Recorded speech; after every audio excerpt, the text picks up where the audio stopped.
20, 25 years ago when you did an acquisition, you had the accountants and the lawyers, and that was it.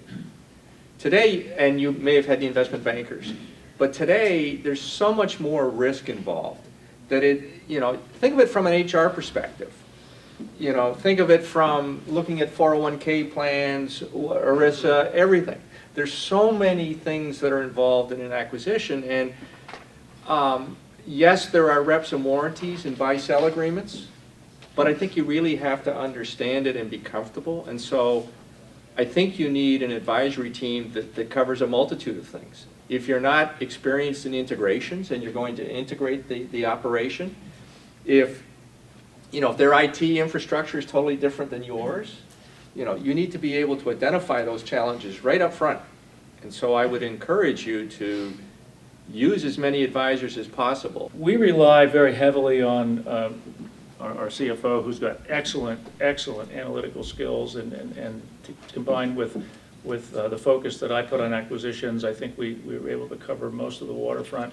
And I think, in all honesty, a lot of the things that we're doing they're low tech. There isn't a lot of technology risk involved, and they're pretty simple businesses. So our advisor team is internal, really.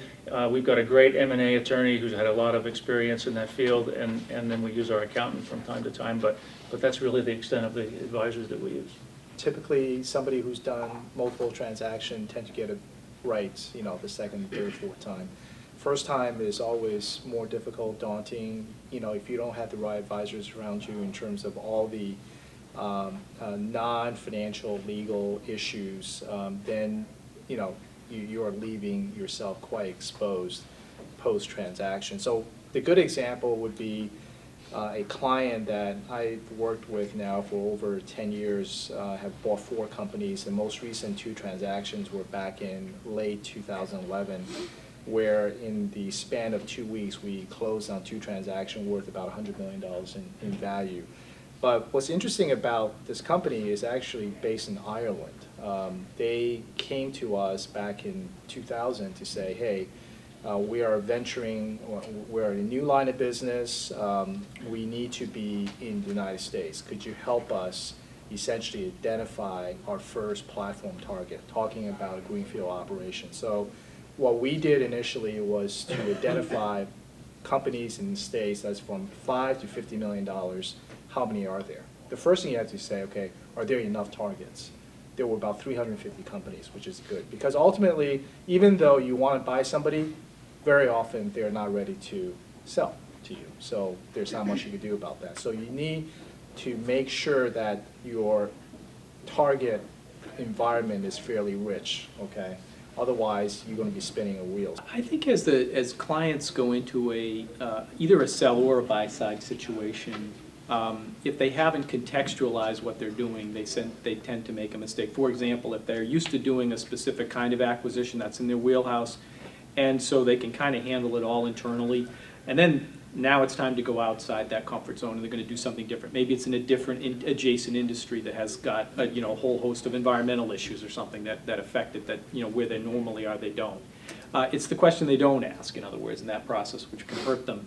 And as they're building that model and they're building their team to be contextually specific, it's often a good idea to get involved earlier rather than later, because then you can adjust the thinking and maybe even impact the valuation model, which would change the offer. In which case, if you can't do the deal under those circumstances, well then it's the deal you didn't do is the best deal or the worst deal you didn't do. That's the first thing. The second thing I would say is sometimes clients, and this will sound a little odd coming from an attorney, but that they tend to rely on the contract too much. And by that I mean, the contract isn't some magic, abracadabra thing that, makes a bad piece of crap terrific. It doesn't. I mean, it's only as good, for example, as, how much you paid for it and what you put in escrow and how good the indemnifying parties are. So it's not going to save you from a terrible acquisition. The only thing that's going to do that is a disciplined process, a strategic rationale for the acquisition with or without financial synergies. And a deal team that sticks to that and doesn't jump out of line and go offer some crazy price for a piece of garbage. So the contract can't fix it. It can only help you preserve what you rightfully bargained for. Type of advisors that would be most appropriate is dependent on the industry, depending on the size of the company who's acquiring, because what's the breadth of expertise and so forth that they have on staff. The industry is important because, again, talking for life sciences, some more technical reviews, you're looking at intellectual property. I mean, those things are more important to that particular organization than a widget company, if you will. The other part of it is, I think, is not so much what they bring to the table, but the chemistry of the people who do come to the table. Most important, I think, is that acquisition team has to be a very cohesive, very collaborative organization, both for the internal advisors and the external advisors, because they're going to be dealing with each other, both the external, internal, the external advisors, the advisors on the outside, the legal team, the technical reviewers, whatever they may be, have to all work together, and that's going to be very important to make sure that the team, as a support mechanism for the CEO, works in a very cohesive and collaborative way.